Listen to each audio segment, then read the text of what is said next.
Hello friends, எல்லாருக்கும் வணக்கம். நம்மளோட டிஎன்பிஎஸ்சி எக்ஸாமில் பார்த்தீங்கன்னா, குரூப் 1 இருக்கட்டும், குரூப் 2 இருக்கட்டும், குரூப் 4 இருக்கட்டும், யூனிட் 8ங்கிறது ரொம்ப ரொம்ப இம்பார்ட்டண்ட்டான டாபிக். யூனிட் 8லேருந்து பார்த்தீங்கன்னா, அதிகப்படியான கொஸ்டின் வந்து கேட்கப்படுது. குரூப் 1 பொறுத்தவரை பார்த்தீங்கன்னா, கிட்டத்தட்ட 40 கொஸ்டின் வரையும் கேட்கலாம். அதில் வந்து 20 கொஸ்டின் கிட்டத்தட்ட இலக்கியங்கள்லேருந்தே கேட்குறாங்க. இலக்கியங்கள்லேயும் பார்த்தீங்கன்னா, அதையும் 2 பிரிவாக பிரிக்கலாம். திருக்குறள் ஒரு பிரிவாகவும், மற்ற இலக்கியங்கள் எல்லாமே இன்னொரு பிரிவாகவும் பிரிக்கலாம். லாஸ்ட் டைம் பார்த்தீங்கன்னா, திருக்குறளில் 11 கொஸ்டின் கேட்டிருந்தாங்க. ஸோ திருக்குறளுக்கும் நாம் ரொம்ப ரொம்ப இம்பார்ட்டன்ஸ் கொடுக்கணும். திருக்குறளை பொறுத்தவரை பார்த்திங்கன்னா, ஸ்கூல் புக்கே போதும். புது ஸ்கூல் புக் ப்ளஸ் பழைய ஸ்கூல் புக்கு, பிறந்த எக்கனாமிக்ஸில் உள்ள திருக்குறள் இது எல்லாம் படித்தாலே கிட்டத்தட்ட போதும். நாம் வந்து திருக்குறள் படிக்கிறதுக்கு முன்னாடி திருக்குறள்லேருந்து எப்படிலாம் கொஸ்டின் கேட்குறாங்க அப்படிங்கிறத தெரிஞ்சுட்டு படித்தோம்னா நமக்கு ரொம்ப ஈஸியாக இருக்கும். அதனால தான் இப்போ பார்த்திங்கன்னா 2 கொஸ்டின் இது 6ஆம் கிளாஸ் புக்கிலேருந்து எப்படி கேட்டிருக்காங்க அப்படிங்கிறத பார்ப்போம். இப்படி நாம் கொஸ்டினை பார்த்துட்டு படிக்கும்போது பார்த்திங்கன்னா உங்களுக்கு எப்படி படிக்கணும்னு ஒரு கான்செப்ட் கிடைக்கும், மறக்கவும் மறக்காது. மண்ணுயிருக்கு எல்லாம் இனிது எது? தம்மின் தம் மக்கள் அறிவுடைமை. அதாவது உலகத்தில் உள்ள மண்ணுயிருக்கு எல்லாம் இனிது எதுன்னு கேட்டிருக்காங்க.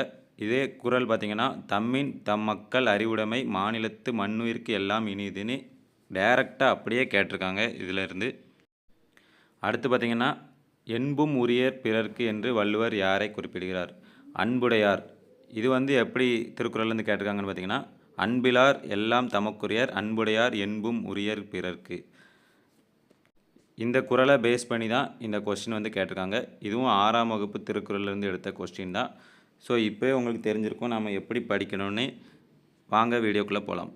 இந்த வீடியோவில் பார்த்தீங்கன்னா 6th ஸ்டாண்டர்ட் உள்ள திருக்குறள் தான் பார்க்க போகிறோம். மொத்தம் 20 திருக்குறள் இருக்குது, அதை இந்த வீடியோவில் பார்க்க போகிறோம். தமிழ் இலக்கியங்களுக்கு பொதுவாக பார்த்திங்கன்னா நிறைய பேர் இம்பார்ட்டன்ஸே கொடுக்குறதில்ல. ஸோ நாம் இம்பார்ட்டன்ஸ் கொடுத்து கிளாஸ் எடுத்து நடத்துவோம். அதை நீங்கள் கவனித்து யூஸ் பண்ணிக்கோங்க. ஃபஸ்ட்டு திருக்குறள், கடவுள் வாழ்த்து. அகர முதல எழுத்தெல்லாம் ஆதி பகவன் முதற்றே உலகு. இது வந்து பார்த்திங்கன்னா திருவள்ளுவர் எழுதும்போது 1330 குறள்லையும் முதலான திருக்குறள் இது தான். ஃபஸ்ட்டு திருக்குறள் வந்து கடவுளுக்கு வாழ்த்து சொல்கிறது. அகர முதல எழுத்தெல்லாம் ஆதி பகவன் முதற்றே உலகு. தமிழ் எழுத்து முதல்ல எங்கேருந்து தொடங்குதுன்னு பார்த்திங்கன்னா அகரம். அதே மாதிரி அகரம் தான் எழுத்துக்கு தொடக்கம். அதே மாதிரி பார்த்திங்கன்னா இந்த உலகத்துக்கு கடவுளே தொடக்கம்னு சொல்கிறாரு. தமிழ் எழுத்துக்களுக்கு தொடக்கம் பார்த்திங்கன்னா அகரம். அதே மாதிரி உலகத்துக்கு தொடக்கம் வந்து ஆதி பகவன். இதில் வந்து பார்த்திங்கன்னா எந்த கடவுளோட பெயரையும் திருவள்ளுவர் சொல்லவே இல்லை. அதுதான் திருவள்ளுவரோட ஸ்பெஷலே. அடுத்து வந்து பார்த்திங்கன்னா வான் சிறப்பு. விண் நின்று பொய்ப்பின் விரிநீர் வேணுலகத்து உள் நின்று உடற்றும் பசி. அதாவது இதில் என்ன சொல்ல வரேன்னா, மழையானது உரிய காலத்தில் பெய்யாது போனால் உலகத்து உயிர்களெல்லாம் பசி துன்புறுத்தும். அதாவது மழை இல்லாமல் இந்த உலகத்தில் எதுவுமே இல்லை அப்படின்னு திருவள்ளுவர் வந்து சொல்கிறாரு. அடுத்த திருக்குறள் பார்த்திங்கன்னா, கெடுப்பதுவும் கெட்டார்க்கு சார்வாய் மாற்று அங்கே எடுப்பதுவும் எல்லாம் மழை. உரிய காலத்தில் பெய்யாது கெடுப்பதும் மழைதான், உரிய காலத்தில் பெய்து காப்பதும் மழைதான். நமக்கு தேவையானப்போ மழை பெய்யாது, அப்போது நமக்கு வந்து கெடுத்துரும். அப்புறம் உரிய காலத்தில் பெய்து காப்பதும் அதே மழைதான்னு சொல்கிறாரு. அடுத்து பார்த்திங்கன்னா, நீத்தார் பெருமை. செயற்கரிய செய்வார் பெரியர் சிறியர் செயற்கரிய செய்கலாதவர். முடியாத செயலையும் முடித்து காட்டுபவர் பெரியோர். அதாவது திறமசாலியை வந்து சொல்கிறாங்க. முடியாத செயலையும் அவங்க செய்து காட்டிடுவாங்கன்னு. முடியாது என்போர் சிறியோர். திறமை இல்லாதவங்க தான் அதை முடியாதுன்னு சொல்லுவாங்க. டிஎன்பிஎஸ்சி எக்ஸாம் படிக்க வந்தாலே உங்கள்கிட்ட வந்து பார்த்திங்கன்னா முடியாதுன்னு நிறைய பேர் சொல்லியிருப்பாங்க. நாம் வந்து முடியும்னு வந்திருப்போம். நாம் வந்து பெரியவங்க, அவங்க சிறியோர் நினச்சிக்கோங்க. அடுத்து மக்கட்பேறு. தம்மின் தம் மக்கள் அறிவுடைமை மாநிலத்து மண்ணுயிருக்கு எல்லாம் இனிது. தம்மை விட தம் பிள்ளைகள் அறிவுடையோர் என்றால் மக்களுக்கு அதுதான் மகிழ்ச்சி. அதாவது எல்லா பெற்றவங்களுக்கும் பார்த்திங்கன்னா தன்னோட குழந்தை வந்து டெப்டி கலெக்டர், ஒரு ஆஃபீஸர்னு சொல்லுது வந்து, அதாவது மற்றவங்க சொன்னாங்கன்னா அதை விட வேறு மகிழ்ச்சி அவங்களுக்கு இல்லை அப்படிங்கிறதான் இந்த திருக்குறளோட அர்த்தம். அடுத்த திருக்குறள், ஈன்ற பொழுதின் பெரிதுவக்கும் தன் மகனை சான்றோர் என கேட்ட தாய். தன் பிள்ளையின் புகழை கேட்ட தாய் பெற்றெடுத்த போது அடைந்த மகிழ்ச்சியை விட பெருமகிழ்ச்சி அடைவாள். அதாவது இப்போது நம்ம டெப்டி கலெக்டர் ஆகிட்டோம்னா நம்ம பிறக்கும்போது நம்ம தாய் படுத்த சந்தோஷத்தை விட நம்ம வந்து பெரிய ஆளாயிட்டோம் அப்படிங்கிறத கேட்கும்போது ரொம்ப சந்தோஷம் அடைவாள் அப்படின்னு சொல்கிறாங்க. அடுத்து அன்புடைமை. அன்பில்லார் எல்லாம் தமக்குரியர் அன்புடையார் என்பும் உரியர் பிறர்க்கு. அன்பில்லாதவங்க வந்து எல்லா பொருளும் எனக்கே என்பார்கள். அன்பு உடையவங்க வந்து நம்முடைய பொருளும் அவங்களுக்கு தான் அப்படின்னு சொல்லுவாங்க. அதாவது தன்னுடைய உடம்பு கூட மற்றவங்களுக்காக தான் அப்படின்னு சொல்லுவாங்க. அடுத்து பார்த்திங்கன்னா, அன்பின் வலியது உயிர்நிலை அஃதிலார்க்கு என்பு தோல் போர்த்த உடம்பு. அதாவது அன்பு இருப்பது தான் உயிருள்ள உடல். உடல்னால் அதுக்கு அன்பு இருந்தால் தான் உயிர், இல்லைன்னா வெறும் எலும்பு தோல் தான் அப்படின்னு திருவள்ளுவர் வந்து சொல்கிறாரு. அடுத்து பார்த்திங்கன்னா, இனியவை கூறல். பணிவுடையவன் இன்சொலன் ஆதல் ஒருவருக்கு அணியல்ல மற்ற பிற. பணிவும் இன்சொல்லுமே ஒருவருக்கு மிகச் சிறந்த அணி.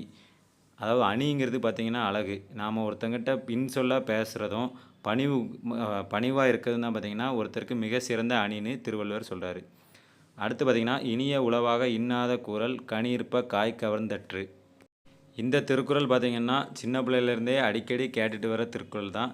இனிய சொல் இருக்கும்போது இன்னா சொல் பேசுவது, கனி இருக்கும்போது காயை உண்பது போன்றது.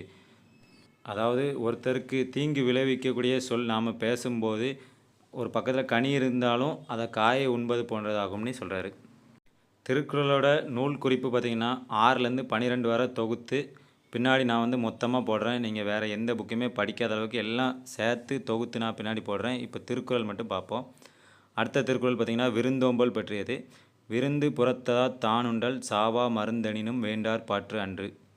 இப்போ நம்ம வீட்டுக்கு சொந்தக்காரங்க யாராவது வந்திருந்தாங்கன்னா, அதாவது அவங்க தான் விருந்தினர், அவங்க வந்திருந்தாங்கன்னா அமிழ்தமே இருந்தாலும் நாம் மட்டும் சாப்பிட்றது பார்த்திங்கன்னா நல்லது இல்லை அப்படின்னு சொல்கிறாரு. அடுத்து பார்த்திங்கன்னா, மோப்பக் குலையும் அனிச்சம் முகந்திருந்து நோக்கக் குலையும் விருந்து. மோந்து பார்த்தால் அனிச்சமலர் வாடிவிடும், நம் முகம் மாறினாலே விருந்தினர் உள்ளம் வாடிவிடும்.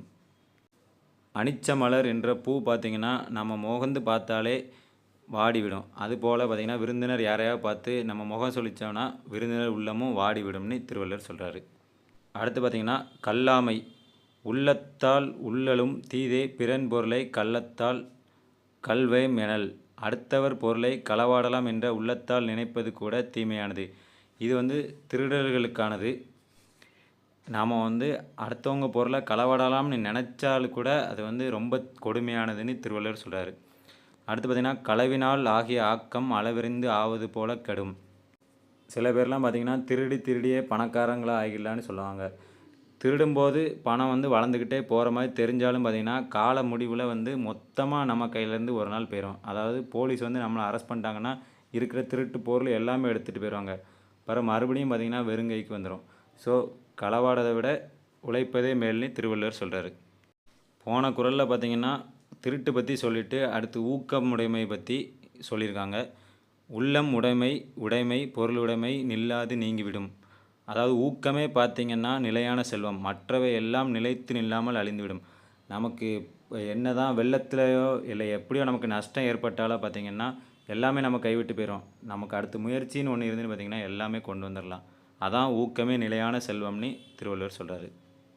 அடுத்து பார்த்திங்கன்னா, ஆக்கம் அதர்வினாய் செல்லும் அசைவு இலா ஊக்கம் உடையான் உலை.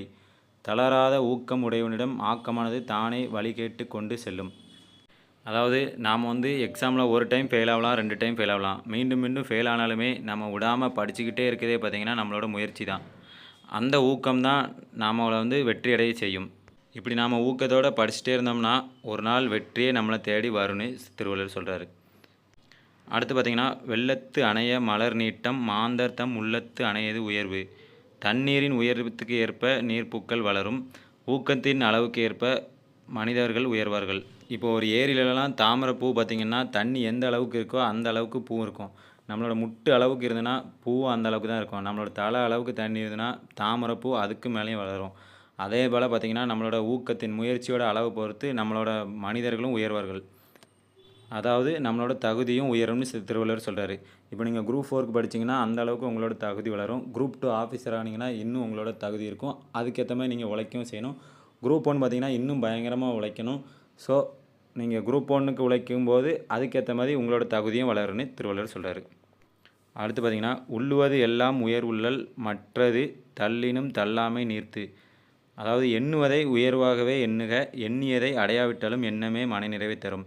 அதாவது நீங்கள் வந்து குரூப் 1 பாஸ் ஆகுதுங்களோ இல்லையோ, ஆனால் குரூப் 1 பாஸ் ஆகணும், நம்ம வந்து டெப்டி கலெக்டரோ இல்லை டிஎஸ்பியோ ஆகணும்னு உயர்வாகவே எண்ணம் வச்சுருங்க.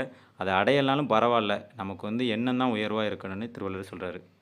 அதுக்கு தான் பார்த்திங்கன்னா அப்துல் கலாம் கூட ட்ரீம் ஹை, அதாவது உயர உயர கனவு காணுங்கள்னு சொன்னார்.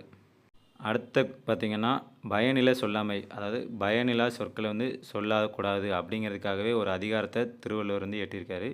அரும்பயன் ஆயும் அறிவிலார் சொல்லார் பெரும்பயன் இல்லாத சொல். நன்மை எது என ஆராயும் அறிவுடையவர்கள் பயன் தராத சொற்களை பேச மாட்டார்கள். இதுக்கு வந்து பெஸ்ட் எக்ஸாம்பிள் நம்மளே சொல்லலாம். நம்ம வந்து வேலை இல்லாத இருக்கும்போது ஒரு கல்யாண வீட்டுக்கு போனோம்னா நம்மளை வந்து நிறைய பேர் கிண்டடிப்பாங்க. நாம் வந்து திருப்பி எதாவது பேசினா அந்த இடத்துல ஒரு பிரயோஜனமும் இல்லை. ஸோ நன்மை எது என ஆராயும் அறிவுடையவர்கள் பயன் தராத சொற்களை பேச மாட்டார்கள். அந்த இடத்துல நம்ம பேசாமல் இருக்கதே நல்லது அப்படிங்கிறதான் சொல்கிறாரு. அடுத்தது சொல்லுக சொல்லில் பயனுடைய சொல்லற்க சொல்லில் பயனில்லா சொல். நாம் பேசும்போது பார்த்திங்கன்னா பயனுடைய சொற்களை மட்டுமே பேச வேண்டும். பயனில்லாத சொற்களை பேசாமல் விட்டு விடுக. இதுவும் அதே இடத்துல தான். நமக்கு ஏதாவது பயன் இருந்தால் அந்த இடத்துல பேசணும். இல்லைனா பயன் இல்லாமல் விட்டுற வேண்டிதான்.